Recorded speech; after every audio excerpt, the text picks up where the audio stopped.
මිනිස්සු හරියට තාරකාවගේ දුරේ ඉඳන් බැලුවම පේන්නේ තිලිසනා කියලා. ඒත් ඇත්තටම දැවෙනවා. එහෙම හුදකලාවේ දැවුණු තරුවක් වගේ මනුස්සයෙක් අතින් ලොව සුපතල තරු විසල රැය බිහි වෙනවා. ලෝකයේ ලස්සනම නිර්මාණ බොහෝමයක් බිහි වෙලා තියෙන්නේ එහෙම බිඳුණු හදවත් තියෙන මිනිස්සු අතින්. මොකද එයාලා තමා හරියටම දන්නේ තමන් නොලද ප්‍රේමය වෙන්න, ප්‍රේමය දෙන්න. ඉතින් ඔවුන් සංගීත සංධ්වනිය බිහි කරනවා. කවි, කතන්දර, සිතුවම්වල හැඟීම් තවරනවා. ඔවුන් ලෝකයේ ජීවත් වෙන්න වඩාත් ආස හිතන තැනක් කරනවා. අපි බොහෝමයක් ඇත්තටම අපේ හැඟීම් ප්‍රකාශ කරන්න දන්නේ නැහැ. ඉතින් අපි ඒවා කවිය ඇතුලේ, පොත් ඇතුලේ, ගීපද ඇතුලේ හොයනවා. එතකොට අර වගේ දැවුණු තාරකා ආත්මයන් ලියපු පොත් ඇතුලේ, කවිය ඇතුලේ, ගීපද ඇතුලේ අපිට අපිව මුණ ගැහෙනවා. අන්න ඒ අනෙකාව කලින්ම කීමේ මෘදු ගුණය නිසයි කලාව, සාහිත්‍යය මේ තරම් මැජිකල් දෙයක් වෙන්නේ.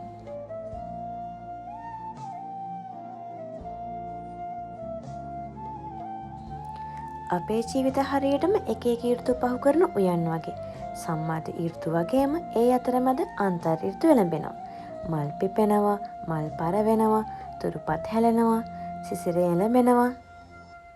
සමහර උයන් ඒ සිසිරයේදී සදාකාලිකම ගල් වෙනවා. ඒත් සමහර උයන් ඊළඟට එන අලුත් වසන්තය වෙනුවෙන් නිහඬවම සැරසෙනවා. ඉන් පස්සේ වෙන කවරදාටත් වඩා ලස්සනට පිපෙනවා. නෑ, එකම මනුස්සයෙක් අපිට ජීවිතේට දෙපාරක් හම්බෙන්නේ නෑ. දෙවෙනි පාරට අපිට මුණ ගැහෙන්නේ වෙනම මනුස්සයෙක්.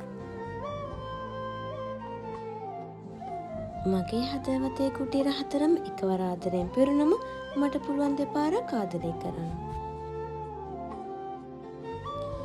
ඒ කියන්නේ මට දෙන්නෙත් එකවර ආදරය කරන්න පුළුවන් කියන එක නෙමෙයි. මට එක්කෙනෙක්ට දෙපාරක් ආදරය කරන්න පුළුවන්.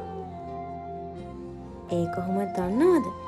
එයා හොඳම කෙනා වෙලා ඉන්නකොට වගේම එයා නරකම කෙනා වෙලා ඉන්නකොට. මට තාමත් තේරුම් ගන්න බැරි හොඳම කෙනා කොහොමද අපේ ජීවිතේ නරකම කෙනා වුනේ කියලා.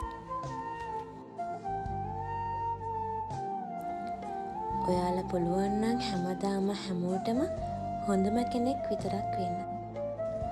අපිට තියෙන්නේ හරිම පොඩි ජීවිත කාලය. ඒක ඇතුලේ අපිට නරක කෙනෙක් වෙන්න වෙලා මදි. ඒ නිසා හැමදාම හොඳ කෙනෙක් වෙලා හොඳ විදිහට ජීවත් වෙන්න. අන්තිම වෙනකන් හිටිය ඔයාලා හැමෝටම ගොඩක් ආදරේ. ඉතින් ආදරණීය මිනිස්සෙක් වෙන්න අමතක කරන්න එපා.